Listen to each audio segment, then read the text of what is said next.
Listen, I've always firmly believed that I have a face for podcasting. So that's why I could never be a YouTuber. But my guest today can be a YouTuber, is a YouTuber, and he's also just on everything else on social media. I'm chatting with David Vaughn, who is a Disney content creator. Not just Disney, he does all the theme parks, but we're talking about Disney today because this is a part of my 2-episode day of Disney content. The other episode that we're doing on today's episode of The Parting Shot is with AJ Wolf about her new book, Disney Adults. It's a fantastic read. I can't tell you enough how much you're going to enjoy it, especially if you are a Disney adult. So you should definitely go pick up this book and listen to that chat with AJ Wolf. AJ Wolf, of course, is the genius behind the Disney food blog. So definitely check out Disney Adults. But on this episode, I'm chatting with David about what it's like to be a Disney content creator. Now, David is more of a Disneyland, Disney parks sort of person. He's a theme park person. And so his social media is very much themed to what to do at the parks, how to navigate the parks, the new things at the parks, the special nights at the parks, all things parks. And I really wanted to talk with David because I really enjoy David. He's a fantastic person. He's such a good presence on social media. I love when he pops up on my Instagram feed, and I can't tell you enough how much you should be following David on Instagram. And he's just fantastic. But what he does is he is just helpful about how to navigate sort of Disney and theme parks in general. But for me, I really wanted to know what it's like a day in the park with David. Like, how has being a Disney content creator changed how you experience the parks? Because first and foremost, David is a fan. He's a fan of these things. He wouldn't be doing it if he wasn't a fan. So how did he go from being a fan to like making it his job, kind of, in a strange way? I mean, it's a fascinating conversation, and David is just so engaging, so funny. You're really going to enjoy, even if you're not a Disney person, you're going to enjoy my chat with David Vaughn today. So sit back and grab a snack because we are talking all about being Disney content creators with my good friend, David Vaughn.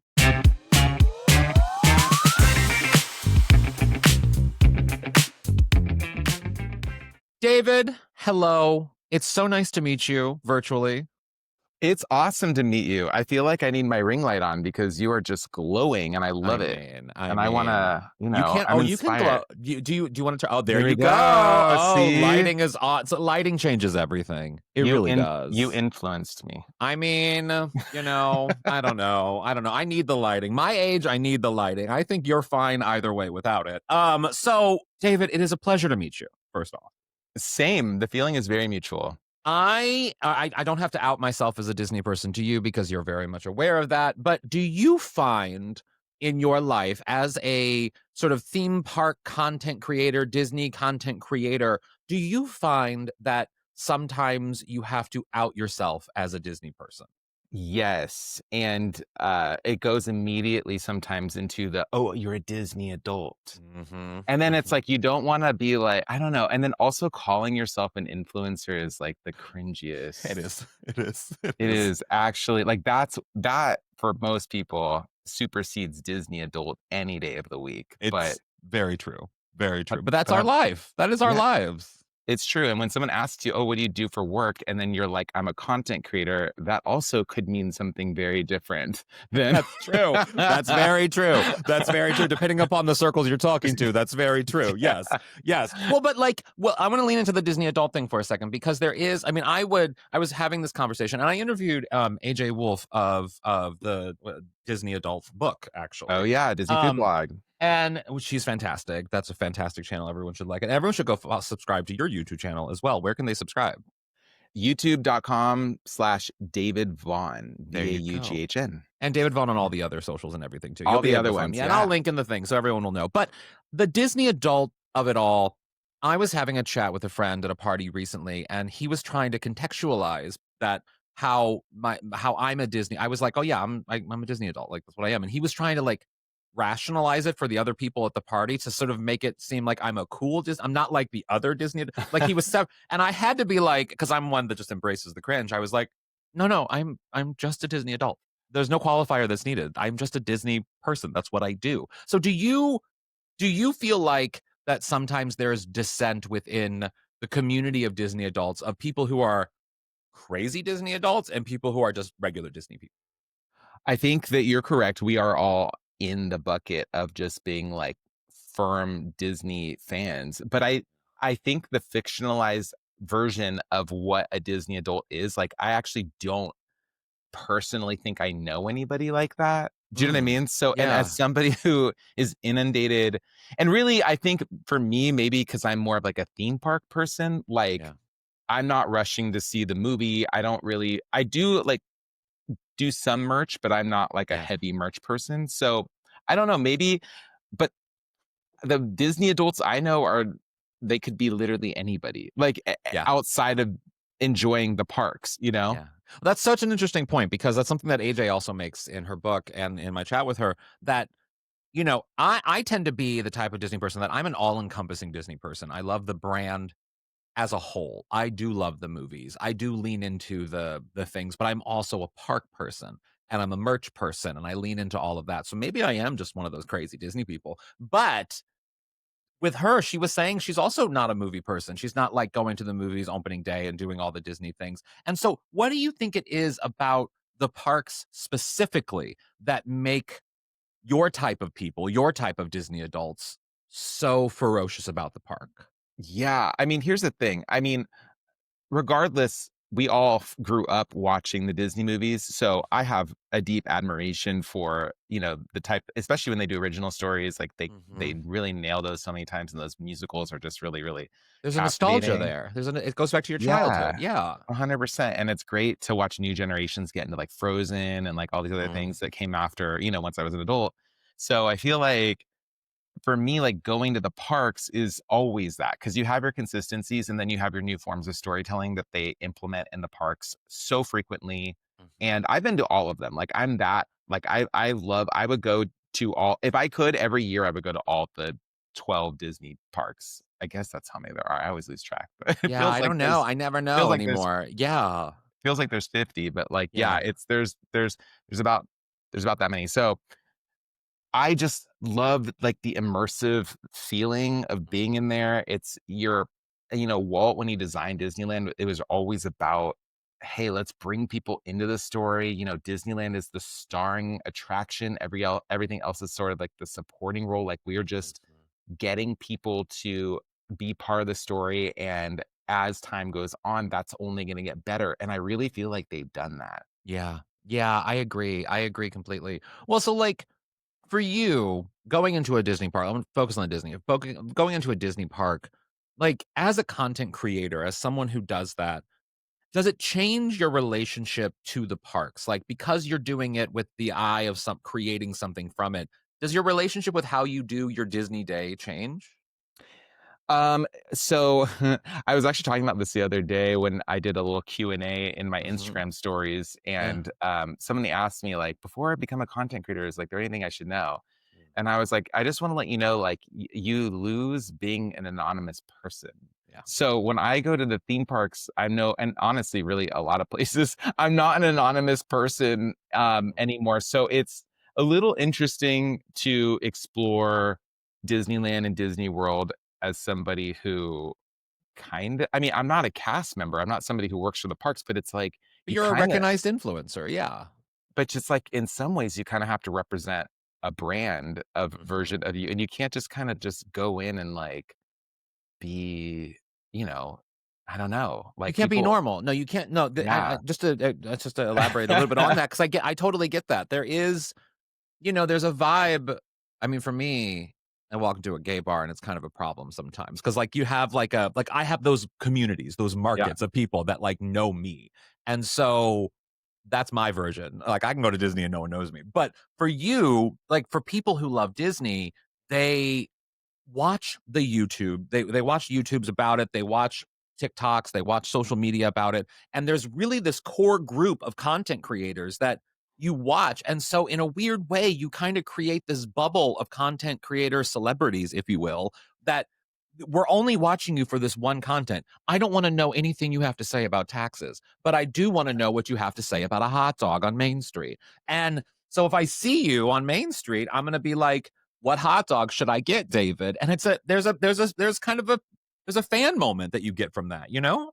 Yeah, I suppose it is really interesting, and I think this all I'm sure this existed before in that way before, 2020 really, which is when a Mhm. lot of us came up and who you see going now.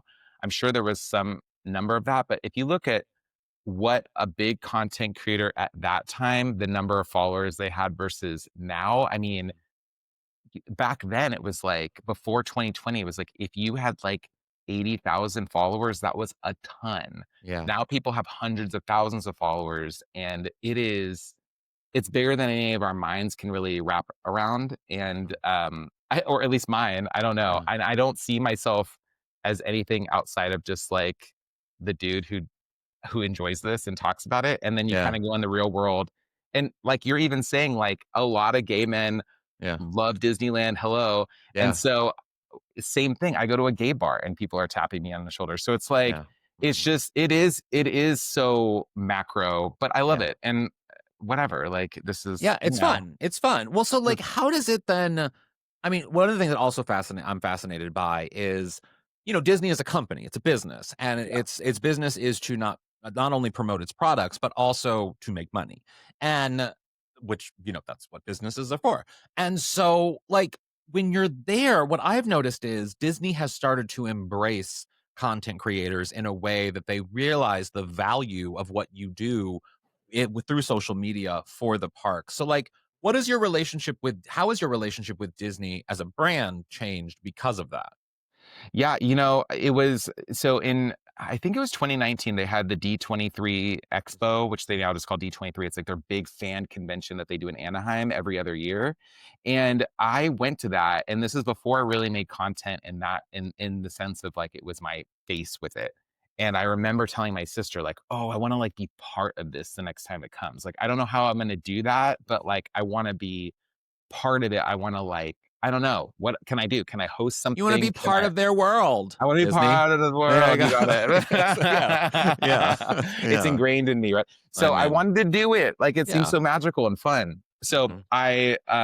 yeah, so I started building my audience, and I think that was the moment when they did the first D23 because it got delayed due to the pandemic, but, Yeah. like, and I got invited to cover it and also create some content for it. And it was just like, wow, like I can't believe I'm partnering with Disney, like Mhm. to be part like when you do the thing that you think you want to do and it seems bigger than you, it's like there's no words for it. I don't know how to explain that. But and I still think to this day it feels that way. I mean, it's so cool that there's all these different departments because what a lot of people don't realize is like they think it's like one thing, but it's Yeah. like so big that there's all these different departments. So it's so cool when you see that you're getting reached out to by like different departments within the company Mhm. who have nothing to do with each other necessarily and asking. And it just, I don't know, I guess it feels validating, but at the same time, um, it's again, I'm running also a business too. Like I work for myself, and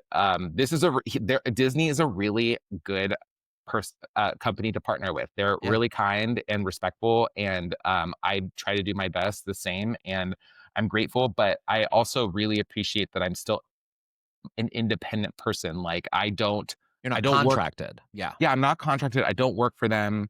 And that's important for my audience because I want to be able to be honest about my Mhm. experiences and bring that forward. Um, so that's it's a balance, but they let that exist, and I think that's great. Yeah, that is great. It's great for a big company as big as Disney to be able to allow that because so often, companies wanna buy these people up. Well, so, like, this is a selfish question, but, like, I watch the YouTubes or whatever, all the content creators for Disney, and I see all the things. And part of me, I create narratives in my head that everyone is in competition with each other. And it's sort of like my own little reality show that's happening in my head against other Disney content creators. So, is there competition among Disney content creators, or is it like a Disney? Everyone there's harmony. It's like a Goofy movie moment at the end where everyone's happy. Like, is there like are y'all friends or is there competition? I'm sure there's some competition. I mean, honestly, like maybe some people feel that, Mm, and also I'm really careful about the content that I ingest. Like, I don't. My feed is not constantly other theme park creators, and I've always worked to like make it less that. Like I have a really diverse feed because Mhm. I don't want to be influenced by people who are in my job. I want to Mm. have inspiration from other creators who do other types of things so that I feel like my work is still relevant. And also, Mhm. I like being in my own bubble in some ways, but I have really good friends, like amazingly close, like best, like trust with my life friends that I met through being a theme park content creator. Mm. And like, if you see me hanging out with the same people over and over again, like like my friends, Mouse Fives, my friends Mammoth Club, like I adore them. Like I Mhm. really, and I feel like it's all mutual, and like we text each other privately, and like there's nothing, there's no competition. I don't know. Yeah. Like we're like good friends. You know what I mean? Yeah. Like we root for Yeah. each other. Yeah, definitely. Well, so like walk me through a little bit when you're walking into the park, okay? And you're because I mean, I go to the park and half the time when I go to the park, even I think you commented on something I posted about how I didn't ride a ride. And Yeah. oftentimes I don't ride rides when I go to the park. I go for like food and shopping. And my boyfriend and I just walk around. We just look at stuff. And it's calming. And that's the benefit of being a pass holder is that we can just go at like 6 p.m. and do whatever. That said, walk me through what a day at the park is like for you. That's the crazy part is it's like there's no consistency. Like the Mhm. one thing that I probably do now, which is kind of a new habit because I'm a new coffee drinker, is that I get cold brew. I know. You're a I didn't new start coffee drinker? What I didn't happened? start drinking coffee until just over a year ago. Wow. It's not that I didn't discover coffee. I've always liked it, but Okay. I have a lot of energy. I can get that. I get And that. so I understand that. I understand that. So you've learned how to consume coffee in a yes. responsible way. Yes. And so Yes. I also learned that I can't have it after a certain hour. I can't go to bed. So Okay. that's I will say coffee is a big part of my Disney experience too, actually. yeah. I have to I get into the park, I need coffee. I always need coffee. And when I'm leaving the park, because my boyfriend doesn't drive, so I'm the one driving home. So oftentimes on the way home, I also need a cup of coffee to keep Yeah. myself alert and fresh. But okay, so you go to the park, you're a new coffee drinker, you get your coffee. Yeah, so that's part of it. So usually within the hour or two, I'll get a coffee, and that'll kind of restart things for me. So, but it just depends. Like I love the new stuff, and at Disneyland, there's always a ton of new stuff. Mhm. They just so I posted about this recently, but they closed down at the end of 2023 a section in Disney California Adventure that was themed after Beauty and the Mm. Beast's library. Mhm. And that has been closed, and people were really sad about it because not a lot of people knew about it. So they found out about it by learning that it was closing. And it's Mhm. just this kind of little hidden spot in the back of the animation. I Yeah, know you've been there before, I'm I sure. have, And so, yes. yeah, and it's really nice in there. And if you get it when like no one's in there, it's really chill. It's kind of like being in Mhm. a library. Yeah. But there were interactive things, and when they closed it down, people thought they like totally dismantled it, but they actually kept it. It was being used for another program, and they just reopened it with the show, and they're promoting the card game Lorcana, which used Disney characters and artwork as part of the card trading card game. Mm. And so now you can go in there, and so that was for me. That was like half of the one of the last times that I went, and I was just going through that and doing that. And then next thing you know, I'm eating a snack in San Francisco, and then I'm back at Disneyland Park, and I'm by myself, just kind of bouncing around. But I wanted to do all of the new things, try some snacks that I hadn't tried before, and also I did not ride a ride that day, so that also Mm. happens. Like, yeah, I people mean, think that's all yeah. there is to do, but there's a lot more. Well, especially if you're a pass holder. But okay, here's the Yeah. thing that surprise because I'm not an easily embarrassed person. So I have like I said, I have very little shame. That said, like I don't think I could go by myself unless I guess if it was my job, but go by myself to a Disney park and film myself like talking about a bagel. Like I don't think I Yeah. could I don't think I'm not an embarrassed person, and I don't feel like that would make me embarrassed, but I also am like, I don't think I could necessarily do that with that. And also too, you're recognized at the park. So then how do you go about filming content without all the interruptions? Yeah, you know, I remember when I first started making content and somebody posted, and I had heard this before, they were like, "You have to be so firm in yourself that, like, no one can shake you." Mm. And it's kind of like this lion complex sort of thing where you're just kind of out there like, "Yeah, everyone here is a lion, I'm a lion, we're just gonna not mess with each other." You know what I mean? And, like, I don't mean that in an aggressive way, but just, like, let everybody be their own lion type thing. You know what I Yeah. mean? Yeah. And like that's kind of like how I go through the park is I'm just like, well, here I am. Like, yeah, I might be a little bit kind of yeah, you might literally see me with my phone in my hand, but I'm also quick. Like I don't live stream. I'm not trying to invade anybody else's space. I'm never trying to get in anyone else's way. And so I don't feel guilty because I'm talking no louder than anybody else and I'm not, Mm. I'm mic'd. I don't have like crazy equipment. I'm not doing anything that's, invasive. I'm Yeah. also use shots so I try to blur everybody else out or just crop them. So I'm getting as few people in my shots as possible, at least their faces. I Mhm. just I don't want to ruin anybody else's experience there because that might been their first time or they're an annual pass holder and that's the time that they're happy to go to the park. They're off, they took day off work that day or they're spending time with their kid or whatever the situation is. Like I'm not Mhm. there to take away from that.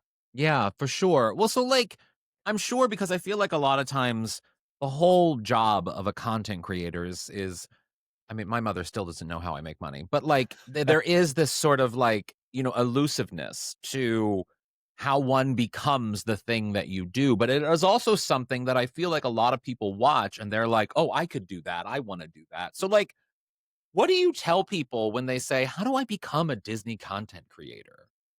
Yeah, the biggest thing for me is just show up and showcase what you are is authentic to you. I think Mm, people overthink it. They really, really do. yeah. And that's with honestly, this is for anybody because Yeah. people spend 2 years like constructing what they want their platform to look like. And then by the time they actually make a video, It's not, yeah. and that's the one video they ever make. So I'm like, Yeah. yeah, you do wanna do it. You're a little bit in your head. I get that because you're putting yourself out there and you wanna put a good quality product out there. But for a lot of us, and I'm sure you're included in this bucket, like when we showed up, this was not our first rodeo. Like No. we had, you know what I mean? Yeah. Like Yeah. we Yeah. have learned so many lessons and done so many things. And so when you see someone just all of a sudden come out of nowhere and do something and it seems dynamic to you, there's a whole Yeah. backstory to that. Like the overnight success thing takes 10 years type situation. So like Yeah.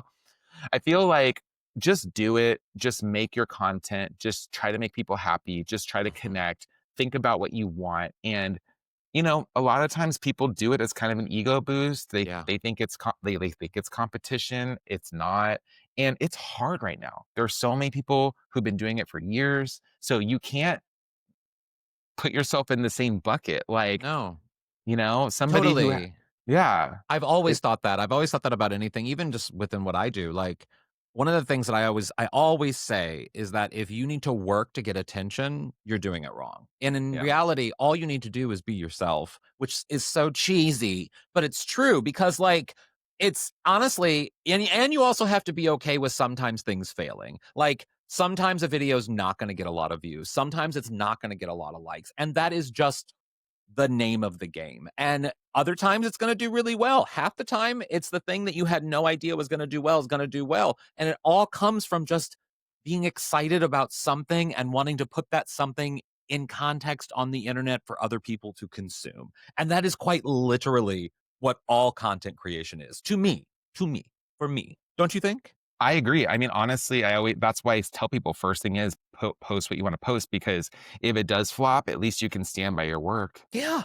Yeah. You're still just doing you. I mean, I've Yeah. always thought, like, for example, at Disney, I don't really post a lot of Disney videos because I don't know. I have nothing I don't think to offer in terms of my Disney experience because half the time, like the Disney video that I want to create is all the little places that I want to have a little sit. Like, and that's not necessarily a video that I think the masses want, but yet I know my close friends will enjoy me being like, I had a little sit here, I had a little sit here, I had a little sit here, and that's what I do. You know what I mean? So, but it's about creating the content I think that you want, and then realizing that, like you said too, this isn't our first time at the rodeo. Like I have years of experience talking on microphone to explain things to people. That's a gift that I've had to work to have. And so it's like same for you that like the content you're creating comes from a background of work that you put into knowing how to create that thing, you know? Yeah, we're storytellers. I think in the end of the day, like we're Mhm. mapping that out. And I think you can tell who is a storyteller and who, Isn't? has, or yeah, who really isn't. I mean, I'm Yeah. not, and there's nothing wrong with that, but you got to inspire people for something. You got to Yeah. entertain them for something. You got to give them something. And Yeah. keeping things fresh is challenging, and that should be part of the fun. Well, so on that note, then, what are you looking forward to in terms of keeping things fresh in the future for some of your content, particularly Disney content? You know, I'm really excited to go back to Paris. I haven't been in a Oh. yeah, it's been a minute. I did Tokyo last year, and that was Mhm. so much fun. And then this year was more like Disney Cruise Line. I went to Alaska. So like, I think it's been like it's fun to explore the other things that Disney has to offer. Um, I want to work a little bit more with the studios, and I got to do that this year too, which was really fun. Go to the animation studio for Mhm. actually I think that was last year. Now that I think about it, that was last year. But yeah, I mean, I would love to do a little bit more stuff. Just kind of, I love to show people a little behind the scenes of stuff they haven't really seen Mhm. before. And on my YouTube, I have like literally I show people like this is Disney animation. I have like this is Pixar Studios. I have a tour of Mhm. Pixar Studios. I also have like a Mhm. tour of Disney television animation, and I got to go in the Phineas and Ferb booth and like talk to the voice actors and Ashley Tisdale and then the Mhm. creators of the show. So it's like I love to kind of tie in Disney adjacent stuff to kind of keep Mm. stuff fresh. Mhm. Because then a lot of the times those things end up in the parks. Like Yeah. when I went to the studios for the animation stuff for Phineas and Ferb, suddenly those characters are in the park and it was a fun thing to connect. So I think it'd just be cool to kind of do a little bit more stuff like that, just expand. See, I have the opposite problem in that, like, I have all of the access to Disney Entertainment. Like, I could talk to all the stars, I could do all the thing, but the parks D23 can't do it. Roadblock. Yeah, Like, I can't. Like, it's hard to get passes and stuff for what I do because I don't do a lot of interesting. park stuff and whatnot. But yeah, no, I definitely enjoy what's coming up within the Disney activities that can be focused on. Like, for example, I'm dying to go on a cruise. My boyfriend doesn't wanna go on cruises, though, so I don't think that's gonna happen for us, but I might have to go alone, I don't know. And when we were in Paris, we considered making, like, a day excursion to going to Disneyland Paris, but then ultimately we decided against it because it was really hot and stuff. But and I don't do hot. I'm a fat person. Oh, I don't do yeah. hot. Well, I Um, understand not wanting to do warm weather. That's just no. doesn't matter. Yeah, No, it's not the I yeah. my body I am literally this is just how white I am in that, like, I'm literally allergic to the sun. I'm allergic to the sun. I get hives. I get hives when I get hot, David, and that is how tragic I am as a human being in the world, is I can't be uncomfortable for 5 minutes without my body being like, "I'm gonna have a physical reaction." Um, David, fantastic chatting with you. Where can people follow you, watch you on YouTube, follow you on social media, and get into everything that you're doing? I think no, thank you. I think my most fun thing is my YouTube channel. So if you really want to like sit down on TV and like watch a video or on your lunch break, that's really fun. So youtube.com/David Vaughn. But if you're a social media person and you just like the quick bites, find me on Instagram, David Vaughn, and also TikTok, the David Vaughn, because David Vaughn was taken, evidently. So Screw that David Vaughn. yeah, if you guys know him, tell him I want that screen. And I have to say too, for everyone watching or listening, you definitely should go follow David. There's a lot of Disney content creators out there, but I will say you're one of my favorites, and it's just enjoyable because you give. I'll give you a compliment about this. You give actual real opinions without it being like shady or like performative or anything. It's just kind of like a normal human response to something that is either good or bad. You know what I mean? Thank you. No, that's a huge compliment. I appreciate that. Yeah, definitely. So everyone go follow David. And thank you so much for doing this, David. Thanks for having me. This has been awesome. Yeah. I swear, after these two episodes, with the one with AJ Wolf from about Disney adults, Disney food blog on the other episode, and then this episode with David Vaughn, if this doesn't make you want to like go get a hot dog at Disneyland, I don't know what will. I love getting a hot dog at Disneyland. I love a hot dog. Oh, it makes me want a hot dog real bad. Okay, I'm sorry. Thank you so much for listening to today's episode of The Parting Shot. I really do appreciate it. You can leave a little rating and review wherever you're listening or watching this. You can also follow me at H. Allen Scott on everything. Go to newsweek.com for more news, videos, podcasts, so much more. Check out my cover story with Helen Mirren, and we can watch that on video. You can actually go to YouTube and you can watch my full chat with Helen Mirren. It's fantastic. She looks great. I look okay too. And it's a wonderful, wonderful chat. I really, if you like this podcast, you're gonna love that conversation. So go check that out. In the meantime, watch something fun today, or maybe go to a Disney park. You might see me there. I'm there often. And have a good one.